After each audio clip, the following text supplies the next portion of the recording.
So let's do the emotional blueprint, and let's talk about a few things here. So we're going to role play it really quickly because I think there's nothing like seeing the genuine article here, and we should all be practicing all the time. It's the only way we get better.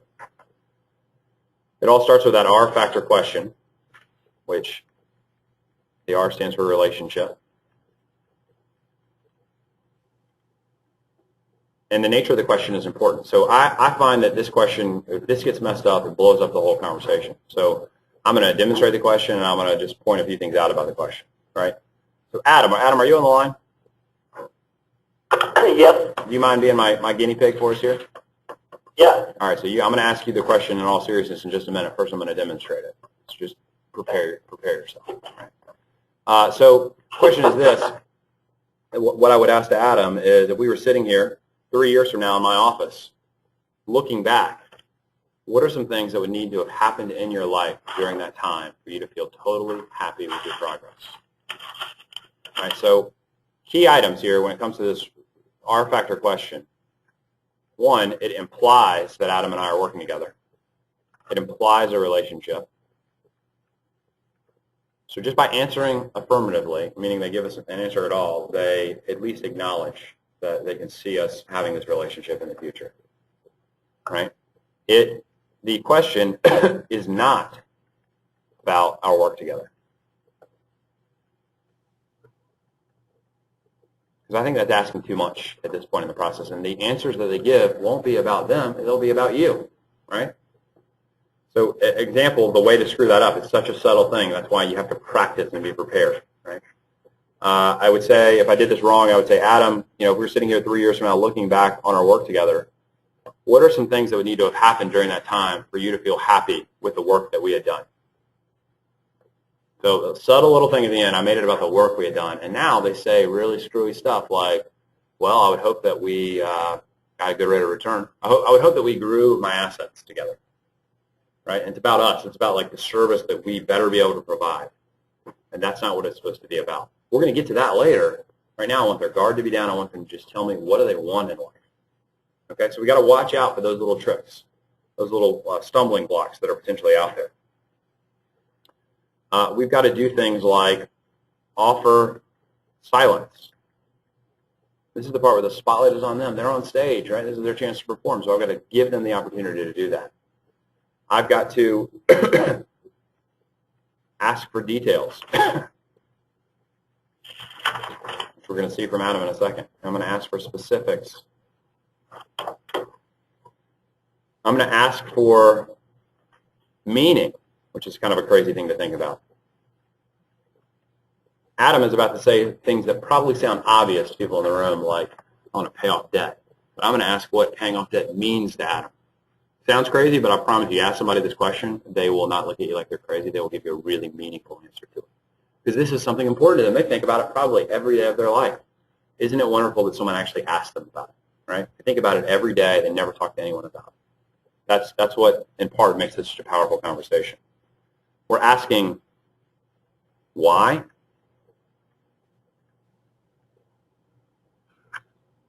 We're asking them to paint a picture.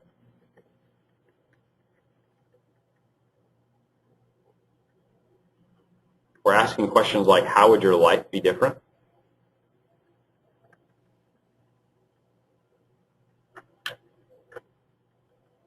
You got to become a good interview here. And in general, we're trying to move answers from a rough draft format to one that is, I would say, a final answer, and it's multifaceted. There is no simple answer to the emotional blueprint question. You can let it be if you cut them off. Your job is to keep them talking, right? So let's do our example here. Adam, are you ready? Ready. All right, thank you, Adam. So Adam, let's just assume, Adam, that we just went through one or more of these talks. And I always like to transition. I like to set up this question so it's not just out of the blue, like I'm hitting him over the head with something. Oh, whoa. All of a sudden, he was talking about him, and all of a sudden he asked me this crazy personal question. So Adam, I've given you some examples of how most of the world does planning. And, part of the theme I hope you saw there was that a lot of the world asks you to come up with a number as a goal. And we don't really think that that's the right way to go about doing any kind of plan. Like the number, some arbitrary target out there shouldn't be your goal. The goal should be some meaningful thing in your life that the number helps you get to, right? So the money at the end of the day is just a means to an end. It's not the goal in and of itself. Would you agree with that, Adam? I would. Okay, good. Right? Beautiful. So the money is just the means to the end, perhaps, but not the end in and of itself. So thinking on those terms, like what are the real goals in life? What are the things you really want to accomplish? I have a question for you, and it's this. If we were sitting here 3 years from now, looking back, what are some things that would need to have happened in your life during that time for you to feel totally happy with your progress? As I asked you that question, Adam, what came to mind? I would like to save more. Okay, beautiful. Increase savings. So when you say save more, Adam, sorry, I didn't mean to interrupt you. When you say save more, are you saving for any specific purpose, or is it just in general? Sure. College for my kids. Okay. Beautiful. Anything else that you're saving for besides just college? Or is that the main focus? Retirement. Okay.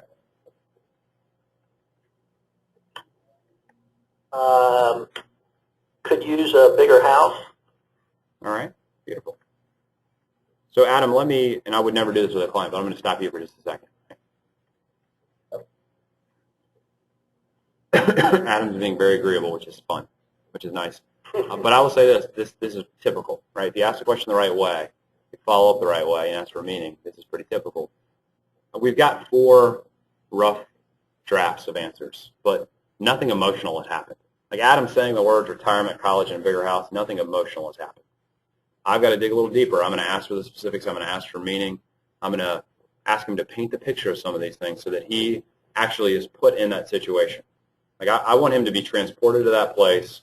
I want him to be there, dropping the girls off for their first day of college, or maybe more importantly, like picking them up after graduation. The tuition is paid. Be there on the front porch of retirement. I want him to be there on the front porch of that bigger house one day. He's got to, on some level, be in that situation, or this wasn't real. Right? This wasn't emotional at all, and it's called the emotional blueprint. It needs to be. So, Adam, college, that was the first thing that came to mind. So I'm thinking that this is probably something that you and Melanie think about a lot, or maybe even talk about a lot. Because I know you mentioned you had children, but can you tell me how old are your kids? What are their names? Emily and Olivia, and they just turned 2. 2, all right. Emily and Olivia. They both turned 2, so I'm guessing we're talking about twins. We are. Beautiful. And you've got about 16 years or so until those first tuition payments are going to be due. Let me ask you this, Adam. Do you and Mel, do you have a philosophy around college? Like what's important to you in terms of how the girls are educated and in terms of your contribution to that? Well, my goal is to pay for all of their college. I feel very fortunate that I had mine paid for, but I'm not sure that's going to be entirely possible, but that's my goal. Good. So if it's possible, if you have the resources to do it without kind of breaking the bank, you would want to send them to, is there a particular school or level of school that you would want to pay for, or is it kind of the sky's the limit? If they get into a great school, you want to do your best to reach that goal? Sky's the limit. Okay, beautiful. So let's stop right there, right? Just talk about this for a second. Adam, thank you for working with us here. I think this is one of the most critical components for somebody who is on the younger end of a clientele to ask these questions, because now you're really getting them talking. Like, even though Adam is pretending, I guarantee you Adam had like a real emotional reaction when he talked about these things, right? Because those are not his pretend daughters, those are his real daughters. So you're talking about something real, you're talking about something important. I find the philosophy question is really critical. And this is one of those key moments where we actually just sold human life value, whether the client realizes it yet or not, whether you realize it yet or not, asking a parent what their philosophy around school is. Most parents, if they're going to be honest with you, want to do what Adam just said. Sometimes they will say otherwise because they're afraid they won't have the resources, right? Very rarely, sometimes they'll have a very specific philosophy around why they don't want to pay for the full ride. But a lot of times that's just BS. Right? At the end of the day, that's just BS. So if I ask them the philosophy question, I hope I get a fair answer. We're going to really dig in and find out what it all is. There's a price tag associated with what Adam just shared, and it's one that's real now. Right? It wasn't like I just quoted the tuition statistics. He told me what he wants to be able to do, and man, that's a big number, right? Might have more kids. It could be had triplets next. Who knows, right? So this is just the tip of the iceberg, Adam. So now let's move on, right? So Adam, that's great. A final question I would ask before we move on is, what have you and Melanie done so far in terms of preparing for college? Any first steps you guys have taken, or is this just sort of you guys know that the clock's ticking? Yeah, we just know that the clock is ticking, and we need to put a plan together. Okay, beautiful. Great. He's great. Well, but honestly, like, so people are in Charlotte are saying he's the perfect client, Adam, and everybody on the phone. But honestly, I find people say these things all the time. Do you ask the right questions? They want to do these things. Adam also just he shared a phrase that, like, we know the clock is ticking. We know we need to do something about it.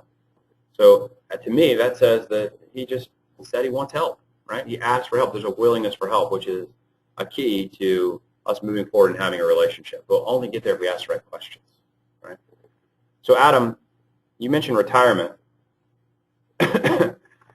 And let me ask you a few questions about that, because this is something that, you know, obviously I hear retirement concerns from a lot of people, but the concerns, the nature of the concerns are different for everybody. So do you guys have a vision of what retirement would look like in an ideal world?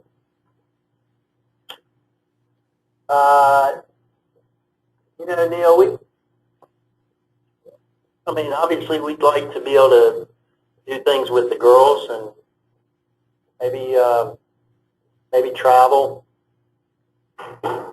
But honestly, we're both working so hard, we hadn't had a whole lot of time to think about it. Okay, fair enough. So definitely want to be able to travel one day, spend time with the girls. It sounds like the way I would interpret those things, Adam, you tell me if this sounds fair, is that what you really want is options and flexibility. Is that fair?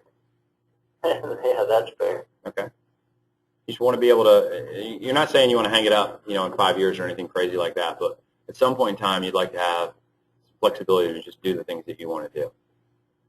Yep. Have you got, it sounds like it's far off, and so I can appreciate that. It's one of those things that I think it doesn't really materialize on the horizon until you're close enough to actually start to see something. But have you guys given a thought to sort of when you would want to retire? Is that feasible, or is that too far off to really put a concrete answer around?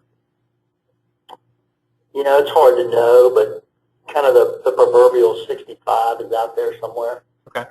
So that certainly is a starting point. Beautiful. So let's stop right there, right? Adam just shared something that's very typical. I think you try to go down the distribution planning road with somebody that's not focused on distribution right now, you're not going to get very far.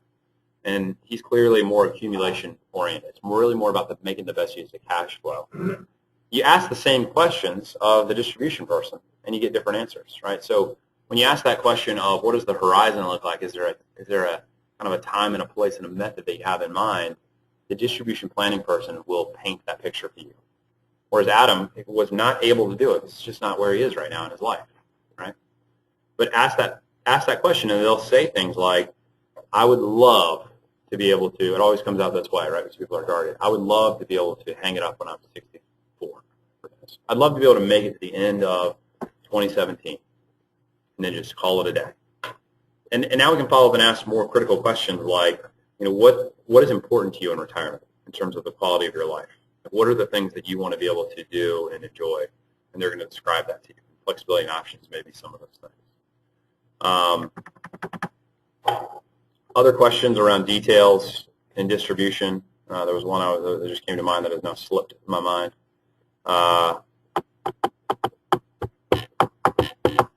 It'll come to me later. It's not a distribution case. My mind just shut off. Can't even think that way anymore.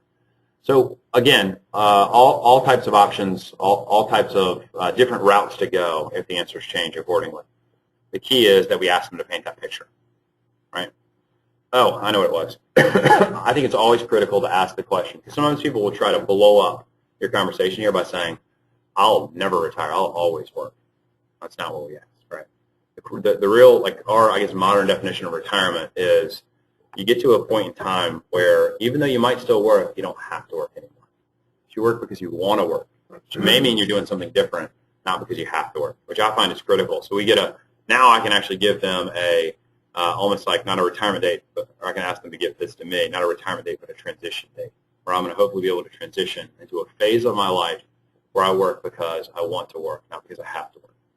And that's the thing we're going to plan towards now, right? So nobody can paint you into a corner, because not everybody wants to stop working and just sit on the couch all day or play golf all day, but everybody wants to get to a point in time where they get to decide what they do every day, right? Maybe that's still working, but they don't want somebody else telling them what to do anymore, right? Whether it's clients or their boss or whoever, they want to have that flexibility.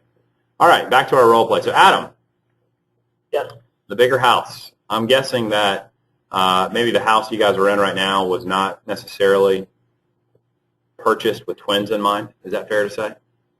that is very fair. Okay, so what I would assume then is you're looking for something that's just going to have a little more breathing room for everybody's well-being.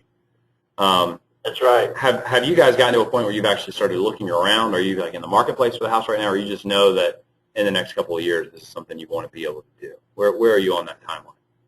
In the next couple of years, we definitely want to be able to do that. Okay.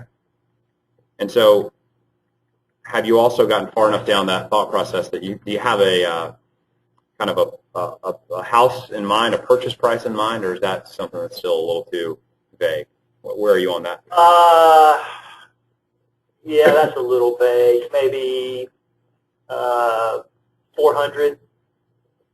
Okay, that would in your area that would buy enough square footage to give you enough bedrooms and enough distance for everybody to have some sanity every day. I hope so. Okay, good. All right, we'll call this the sanity price. So beautiful.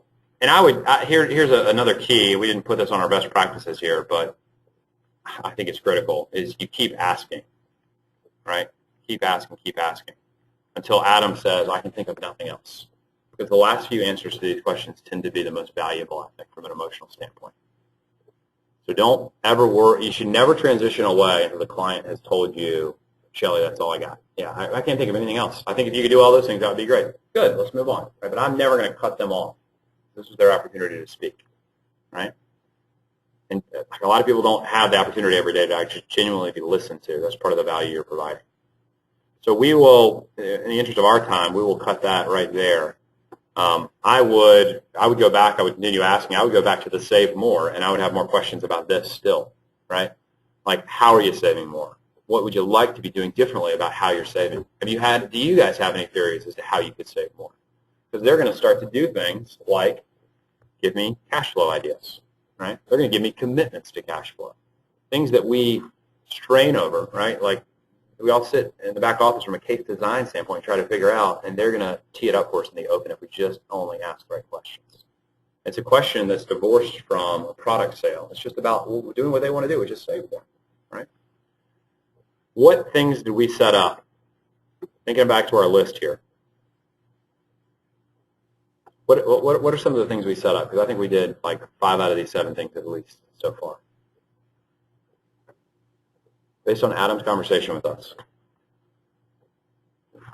Maybe 4.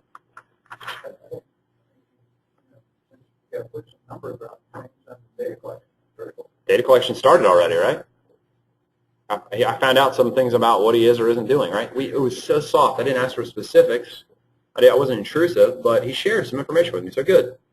I think I've set up easy data collection because Adam clearly trusts me enough to share things like, I want to buy a house and I want it to be $400,000. That, you think about it, it's hypothetical, but it tells me some things about his current income, his current assets, right? Good. What else? What else do we set up already? Because we asked the right questions. The desire to be helped? Beautiful, like maybe the most important one, right? That became clear just from the nature of the conversation itself. What else? How did tax efficiency come up? When you were talking about the wages they were saving.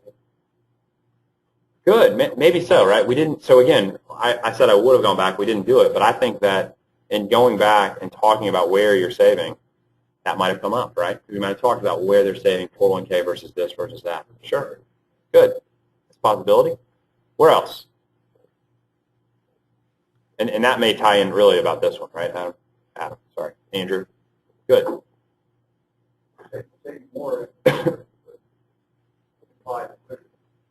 You don't buy a house with a 401k, right? You don't. I don't think it's possible.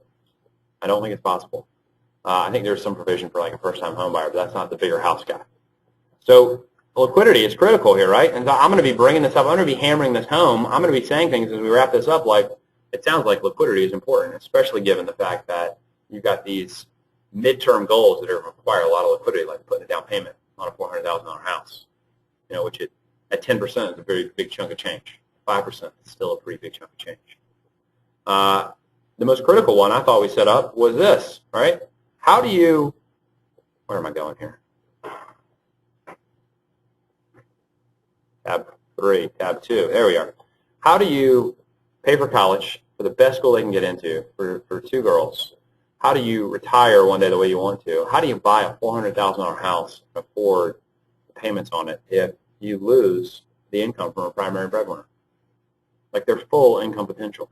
You have to have that income, A, to begin with. You've got to use it wisely to begin with to make all that happen while you're both still alive. Certainly, if somebody passes, we've got to have a backup plan for how to replace that human life value. So I think this is critical. These are the things that when I talk about human life value, when I talk about life insurance, these are the things I'm going to talk about.